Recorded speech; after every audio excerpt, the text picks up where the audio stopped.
शं वरुणः शन्नो भवत्वर्यमा शन्न इन्द्रो बृहस्पतिः शन्नो विष्णुरुक्रमः ॐ शान्ति शान्ति शान्तिः।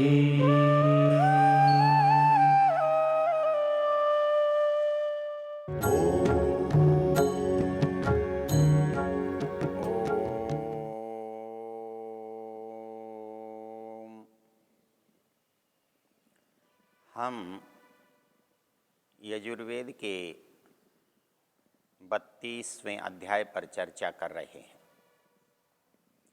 जैसा बताया 31वें और 32वें अध्याय में परमेश्वर के गुण कर्म स्वभाव की चर्चा की गई है। हमने पिछले दिनों मंत्र के कुछ भाग को देखा था। परीत्य भूतानि परीत्य लोकान् परीत्य सर्वा प्रदिशो दिशश्च उपस्थाय प्रथमजामृतस्य आत्मना आत्मानम् अभिसंविवेश। इस मंत्र का ऋषि स्वयंभू ब्रह्म है और इसका देवता परमात्मा है। देवता मंत्र की विषय वस्तु या उसमें वर्णित विषय होता है। तो इस मंत्र का देवता परमात्मा है और इस मंत्र में परमात्मा के स्वरूप की चर्चा है। वह परमात्मा इन भूतों को व्याप्त करके विद्यमान है, वह आत्माओं को व्याप्त करके विद्यमान है, वह दिशाओं को व्याप्त करके विद्यमान है और उसने इस संसार के बाद संसार के लिए, संसार के लोगों के लिए, मनुष्य के लिए उन्होंने जो ज्ञान दिया वो अमृतमय ज्ञान है, प्रथम ज्ञान है। वो ज्ञान इस मनुष्य के लिए है। संसार का कोई प्राणी मनुष्य के अतिरिक्त ज्ञान के ग्रहण करने और ज्ञान के देने में समर्थ नहीं है। इसलिए वह ज्ञान मनुष्य के लिए है। संसार में बहुत सारी वस्तुएं हैं, बहुत सारे पदार्थ हैं, किंतु जिसका जिससे संबंध होता है, जिसका जिसके साथ जिसकी उपयोगिता है, जो वस्तु जिसकी आवश्यकता है संसार में, वह उसके लिए है। तो इस संसार में ज्ञान केवल मनुष्य के लिए है। वैसे ज्ञान पशु में भी होता है। हम देख चुके हैं ज्ञान के जो दो भेद हैं, उसको हमने पहले को स्वाभाविक ज्ञान कहा था और दूसरों के द्वारा दिया जाने वाला या प्राप्त होने वाला जो ज्ञान है वो नैमित्तिक कहलाता है। तो परमेश्वर वाला जो ज्ञान है वो नैमित्तिक ज्ञान है, वो उसका प्रथम देने वाला है। उसने इस ज्ञान को मनुष्यों के लिए दिया है। इसमें एक रोचक शब्द है, आत्मना आत्मानम अभिसंविवेश। उपस्थाय प्रथमजाम ऋतस्य प्रथमजाम उपस्थाय। हमने एक प्रसंग ये देखा कि परमेश्वर ने उस ज्ञान को हमारे लिए प्रदान किया और उसके बाद वाक्य आता है आत्मना आत्मानम अभिसंविवेश। वो आत्मा के अंदर आत्मस्वरूप बनकर समाविष्ट हो गया। यहाँ बहुत सारे लोगों को दूसरी तरह का विचार करने का अवसर मिलता है। जो लोग मानते हैं कि केवल एक अद्वैत ब्रह्म ही इस संसार की सत्ता है, उनका विचार है ये संसार उसी आत्मा का रूप है और उसी में वह विद्यमान है। आत्मना आत्मानम अभिसंविवेश। इसी प्रकरण में यजुर्वेद के हमने 31वें अध्याय में एक मंत्र देखा था। वहाँ ये कहा गया था, प्रजापतिश्चरति गर्भे अंतरजायमानो बहुधा विजायते। वहाँ परमेश्वर के लिए कहा था, सबके अंदर अजायमान रहकर बहुत प्रकार से होता है। तत्सृष्ट्वा तदनुप्राविशत, उसने बनाया और उसमें प्रविष्ट हो गया। तो सामान्य जो शब्दार्थ है उस बनाए हुए में वो प्रविष्ट हुआ। कभी कभी हमारा जो ज्ञान है वही हमें विचलित कर देता है। वो बनाया, वो प्रविष्ट हुआ, ऐसा कहने में हमें लगता है कि बनी हुई वस्तु भिन्न है और प्रविष्ट होने वाला उससे अलग बैठा हुआ है। जब वो बना लेता है तो उसमें वो प्रविष्ट हो जाता है। हमारे मन में एक सहज भाव इन शब्दों को सुनकर आता है, किंतु वास्तविकता को जब हम देखते हैं कि वह तो सर्वत्र प्रथमतः व्यापक है, वो प्रथमतः सर्वत्र विद्यमान है, ऐसी स्थिति में उसका वस्तुओं को बनाना और वस्तु में प्रविष्ट होना, इनमें संगति नहीं लगती। क्योंकि जो कुछ बनाया गया है वह उसके बाहर नहीं है, वो सब कुछ उसके अंदर है, उसके भीतर है। बनाने वाला उस वस्तु में विद्यमान है, वस्तु के बाहर विद्यमान है। तो ये जो प्रयोग है शब्दों का, वो उसको उसने बनाया और उसके अंदर वह प्रविष्ट हो गया। इसको यथार्थ से जोड़कर देखना होगा। इसका सीधा सा एक ही अभिप्राय है, वह बनी हुई वस्तु में विद्यमान है।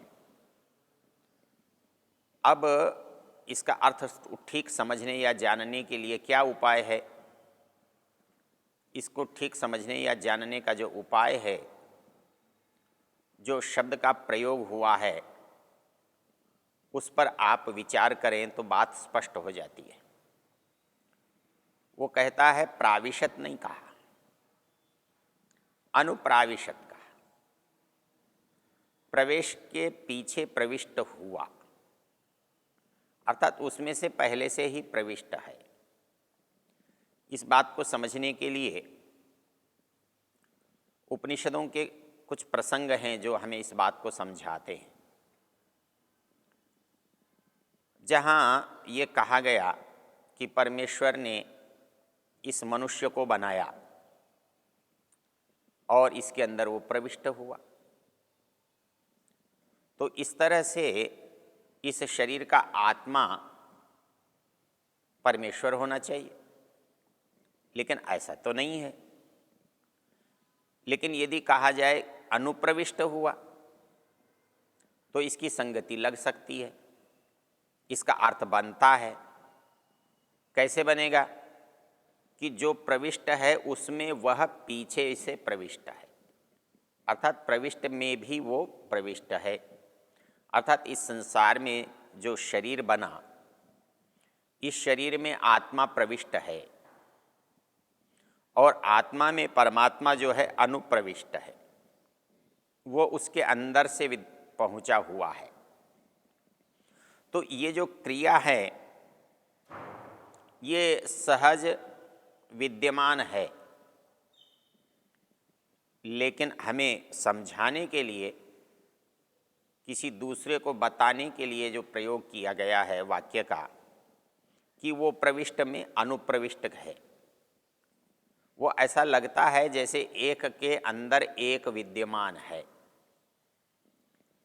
ये जो प्रसंग है यहाँ, इसी बात को यदि हम समझेंगे तो ये बात हमारी समझ में आ सकती है। आत्मना आत्मानम अभिसंविवेश। ऋषि दयानंद इसका अर्थ करते हैं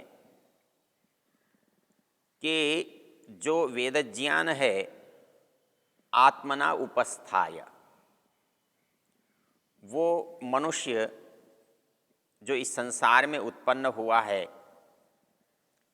इस शरीर को जिसने धारण किया है, वो आत्मा का साक्षात्कार कर सकता है। लेकिन कब कर सकता है? वो कहता है जब वो वेद पढ़ता है।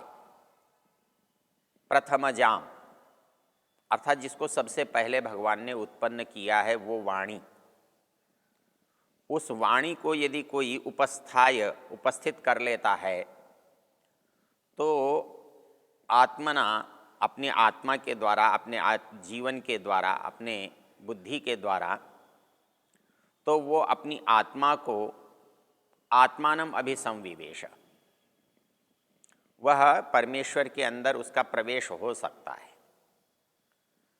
परमेश्वर से उसका साक्षात्कार हो सकता है। क्योंकि वेद का ज्ञान ही उस परमेश्वर के साक्षात्कार का हेतु है। इस बात को समझने के लिए उपनिषद का एक संदर्भ बहुत रोचक है। एक मुंडक उपनिषद का प्रसंग है। शौनको ह वै महाशालः विधिवद आंगिरसम उपसन्नः पप्रच्छ कस्मिन्नु भगवो विज्ञाते सर्वम इदम विज्ञातम भवतीति। एक बहुत बड़े बड़े भवनों का स्वामी, प्रासादों का स्वामी था शौनक।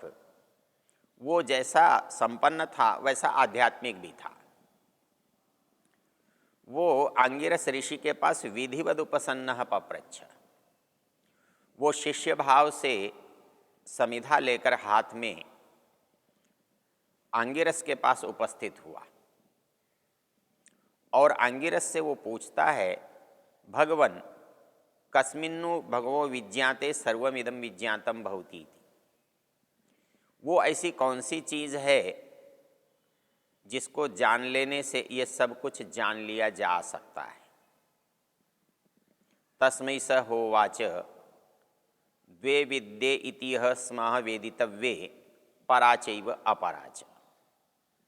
उसको आंगिरस उपदेश देते हुए कहते हैं कि जिस बात को जानने से सब कुछ जान लिया जाता है, उस परमात्मा को जाना जा सकता है जिस ज्ञान से, उसको वेद की भाषा में, वैदिक भाषा में परा और अपरा विद्या कहते हैं। पराचैव अपराच अर्थात यहाँ ध्यान देने की बात यह है कि केवल एक विद्या से उसको नहीं जाना जा सकता, एक पक्ष से उसको नहीं जाना जा सकता, उसको दोनों विद्याओं से जानने की ज़रूरत है। अर्थात संसार की विद्या हमारे को क्या करती है और संसार से जो परे की विद्या है वो हमारा क्या करती है। इस लंबे विवेचन में नहीं जाकर इतनी बात समझ लेते हैं कि वहाँ उन्होंने कहा है कि आप उस आत्मा को जानने के लिए क्या जानेंगे, क्या पढ़ेंगे। तो कहा कि परा और अपरा को देखेंगे। ये परा अपरा को समझाने वाला कौन है, परा और अपरा को बताने वाले कौन से ग्रंथ हैं, कौन शास्त्र हैं। तो इसके लिए वो कहते हैं तत्र अपरा ऋग्वेदो यजुर्वेदः सामवेदो अथर्ववेदः शिक्षा कल्पो व्याकरणम निरुक्तम छंदो ज्योतिषमिति परा यया तदक्षरम अधिगम्यते। इसमें भी एक रोचक चीज़ है। लोग ये समझते हैं जैसे वेद तो अपरा को बता रहे हैं, परा के लिए शायद कोई और विद्या है। वास्तव में जब दोनों को ही जानना है और दोनों से ही वो जाना जाता है, दोनों के बिना वो जाना नहीं जा सकता, तो वही एक शास्त्र है जो दोनों को बताता है, दोनों को जनाता है। अर्थात वेद के पढ़ने से ही हमें संसार का ज्ञान होता है और वेद के पढ़ने से ही हमें परमेश्वर परमात्मा का ज्ञान होता है। ऋषि दयानंद कहते हैं, तृण से पृथ्वी पर्यंत और पृथ्वी से परमेश्वर पर्यंत का जो ज्ञान है वो सब वेद से होता है। इसलिए यहाँ वेद को परा और अपरा दोनों का समझाने वाला, दोनों को बताने वाला, दोनों की जानकारी देने वाला कहा है। इसलिए वेद को जानने से परमेश्वर को जाना जाता है, अर्थात परमेश्वर को जानने की विद्या विज्ञान वेद में है। और यही बात वहाँ कह रहा है मंत्र, उपस्थाय प्रथमजाम, अर्थात जो परमेश्वर के द्वारा प्रदत्त ज्ञान है, वाणी है, वेद है, जो उसको अपने अंदर उपस्थित कर लेता है, जो उसको अपने अंदर साक्षात कर लेता है, धारण कर लेता है, तो वो आत्मानम अभिसंविवेश, वो परमात्मा को प्राप्त हो सकता है, परमात्मा तक जा सकता है। अर्थात परमात्मा को जानने का, परमात्मा तक जाने का जो साधन है वो वेद ही है। तो यहाँ पर परायया तद अक्षरम अधिगम्यते, इसी बात को यजुर्वेद ने विद्या और अविद्या के नाम से कहा है, संभूति और असंभूति के नाम से कहा है। इसकी चर्चा हम पृथक करते हैं।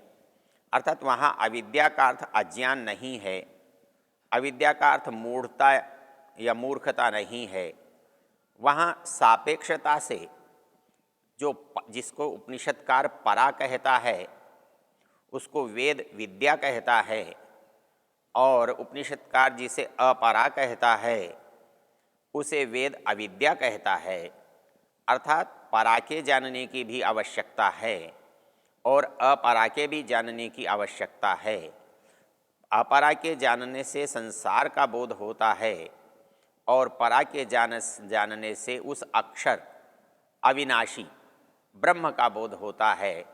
इसलिए यहाँ पर कहा परायया तत् अक्षरम अधिगम्यते, अर्थात वो जिससे उस परम अक्षर, अक्षर का अर्थ जैसा हम जानते हैं, जो क्षर होने वाला है वो नष्ट होने वाला है, जो नष्ट होता है वो क्षर है, और जो कभी नष्ट नहीं होता है, जो कभी बदलता नहीं है, जिसमें कोई परिवर्तन नहीं होता है, जो सदा अखंड एक रस रहता है, उसको यहाँ पर अक्षर कहा गया है। इसलिए जो जो चीज़ नष्ट नहीं होती उसे अक्षर कहते हैं। तो यहाँ मंत्र कहता है प्रथमजाम उपस्थाय, उस विद्या को प्राप्त करके आत्मानम अभिसंविवेश, परमात्मा का साक्षात्कार कर सकता है। ओ